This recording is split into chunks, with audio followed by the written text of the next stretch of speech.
Rain in the Face was a chief and warrior of the Hunkpapa Lakota Sioux, notable for his role in the 1876 Battle of Little Bighorn, where Lieutenant Colonel George Armstrong Custer's 7th Cavalry was defeated.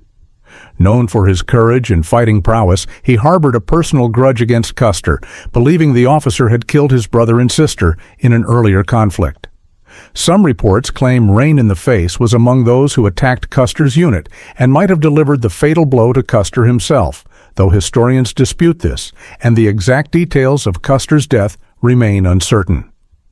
After the battle, Rain in the Face surrendered to U.S. forces and was imprisoned. Upon release, he became a vocal advocate for Native American rights and gained popularity performing in Wild West shows, where he shared his battle experiences. Before we start, please like and subscribe to support our community. If you want to hear a story, I can share a true one about myself. Before I had to rely on crutches, I was a bad man. My heart is good now, but back then, as a fighter and hunter, it was harsh. Women were drawn to me, but men feared me. I preferred fighting over eating. Soldiers feared me, and the Rees and Crows checked their hair daily to ensure it was still there when I was near. I was a formidable force, and my name was spoken in hushed tones of fear. Harry interrupted, aware that Indians like to boast. "We know you were tough, Rain," he said, "but tell us about the time Tom Custer beat you." "If you were so brave, how did a smaller man like Tom Custer get the better of you?" This question unsettled Rain, and he frowned. Rain was a large man, 5 feet 9 inches tall and 195 pounds, while Captain Tom Custer was smaller. After some thought, Rain shared his side of the story. To our surprise, he continued and recounted his version of the Custer massacre, speaking with vivid gestures and emotion as he recalled the details of that fateful day. For many years, Army officers and government agents attempted to persuade Rain to speak about the battle, but he remained silent. They tried every approach, offering kindness, making promises, and even issuing threats. But nothing succeeded. Rain gained fame for killing Custer, and the poet Longfellow even immortalized him in verse. Therefore, it came as a surprise when Rain finally decided to share his story. I am recording it exactly as McLaughlin translated it. Rain said, 2 years before the Great Battle, Gall and Sitting Bull had their camp at Standing Rock. All the Indians there opposed the government. They were Hunkpapa Sioux, fearless and resolute.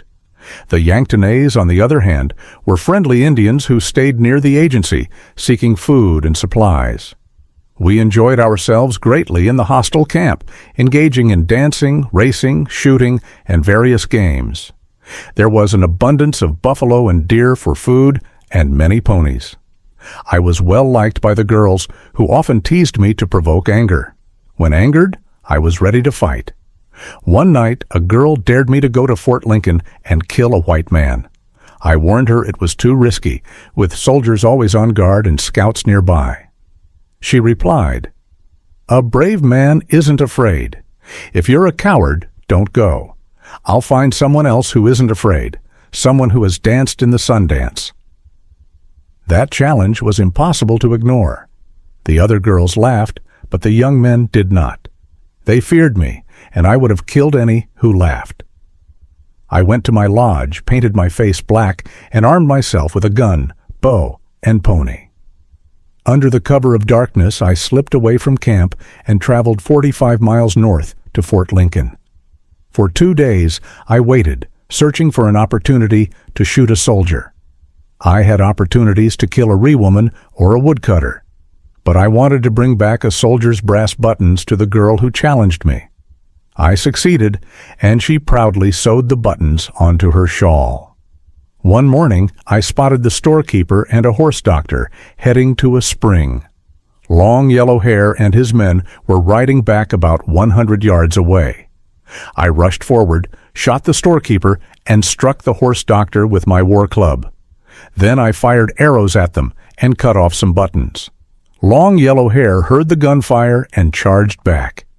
I didn't have time to scalp the men I killed, so I jumped on my pony and taunted them to catch me. They pursued me all the way to the Cannonball River. The next winter, I went to the agency store at Standing Rock, but received no rations because I hadn't signed the peace treaty. The one-armed storekeeper was there. I wasn't afraid of him or the 30 soldiers with little hair. However, he sneaked up behind me, and they all overwhelmed me. They threw me into a wagon, held me down, and took me to the guardroom at Lincoln. I was treated like a woman, not a chief. They locked me in a room, chained me, and gave me only one blanket. The snow blew through the cracks and covered me all winter. It was bitterly cold. Once, Little Hair let me out, and the soldiers told me to run, but I knew they planned to shoot me in the back. I warned Little Hair that if I escaped, I would cut out his heart and eat it. Chained to a white man, we managed to break free one night. They fired at us, but we fled and hid by the Heart River. The white man cut the chains with a knife, but was caught the next day. I escaped, knowing they would be searching for me. I rejoined Sitting Bull and Gall, though they feared coming to rescue me.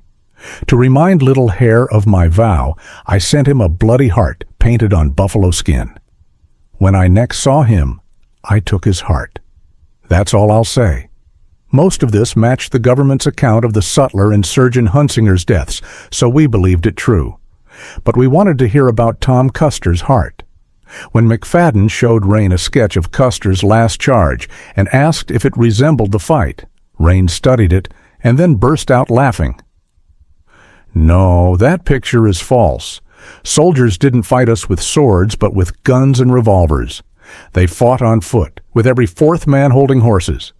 We tied ourselves to our ponies and fought in a circle. We stripped naked and painted ourselves and our ponies.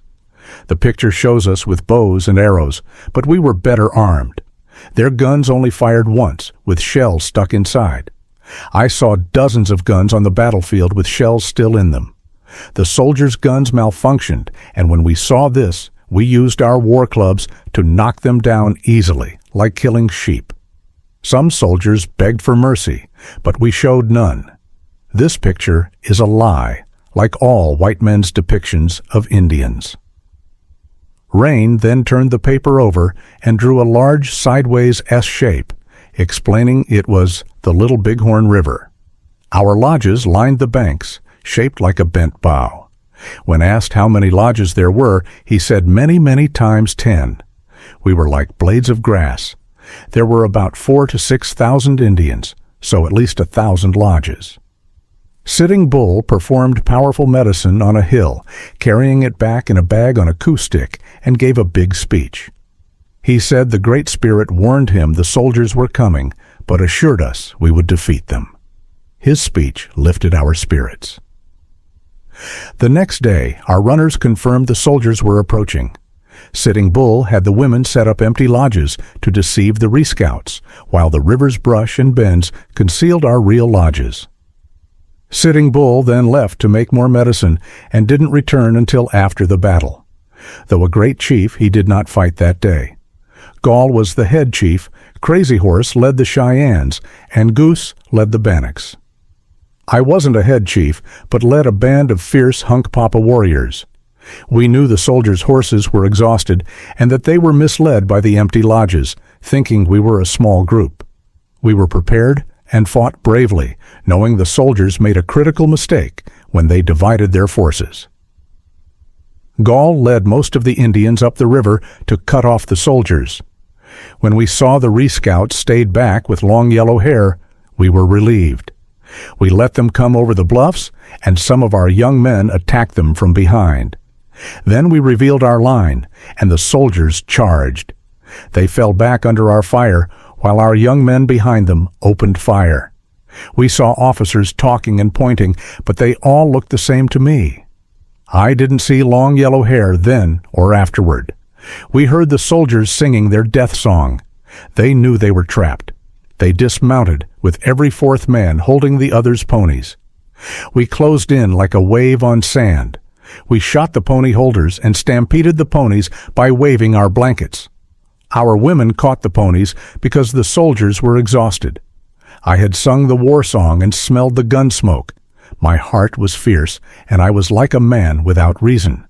I charged in, took their flag, but my pony was shot dead. I cut the thong, jumped up, and struck the flag bearer with my war club. I ran back to our line carrying the flag, feeling proud of my brave deed.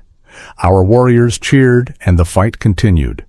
The soldiers' blood and brains splattered on my face, hot and bitter to taste. Filled with rage, I mounted a new pony and charged again, shooting, cutting, and slashing. That pony was shot too, so I grabbed another. Then I saw Little Hare and remembered my vow. Frenzied and fearless, I trusted my white weasel tail charm to protect me. I don't know how many I killed trying to reach him. He recognized me, and I laughed and shouted at him. I saw his lips move, but the noise was too loud to hear what he said. He was terrified. When I got close enough, I shot him with my revolver. My gun was gone. I don't know where. I jumped off my pony, cut out his heart, bit a piece off, and spat it in his face. Then I rode away, shaking it. I was satisfied and weary of fighting, so I chose not to scalp him. I had fulfilled my vow, and that was enough. After that, I did not return to the battlefield. Later, the women came to kill the wounded, taking their belongings and cutting off boots for leather. They even cut off fingers to get rings more quickly. They searched for Long Yellow Hare's scalp, but couldn't find it, as he wore no uniform and had cut his hair. That night, we celebrated with a feast and scalp dance. Sitting Bull claimed, "I told you my medicine would work. It made you brave." He took credit for the victory, but Gall disagreed, saying, "We did the fighting. You only made medicine." This caused tension between them. We could have defeated the others on the hill, but the quarrel between Gall and Sitting Bull stopped us. Both wanted to be leader, and some Indians took sides. I didn't care. I led my own group and did not follow either. Tired of fighting, I wanted to dance. Hearing more soldiers were coming with big guns, we moved north. They pursued us until we crossed the border.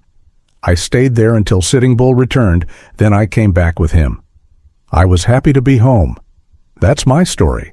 I've never shared it with white men before, and I'm glad I told you. When I asked Rain who killed Long Yellow Hare if it wasn't him, he said no one knows. It was like fighting in the dark. When asked why Long Yellow Hare wasn't scalped like the others, Rain explained, "No one is too brave to be scalped." The women thought he must have been hidden under other bodies. Regarding Curly, the Crow scout who claimed to have escaped, Rain called him a liar, saying Curly wasn't in the fight. His pony broke down and he ran away like a coward. Rain is now about 60 and the only chief still alive to tell the story of the Custer fight.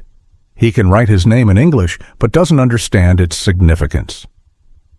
Rain's English vocabulary is limited to about 30 words, and though he can understand most spoken English, he can't pronounce them clearly enough for others to understand. Like many Native Americans, he values future favors more than past ones. He is brave but lacks conventional morals.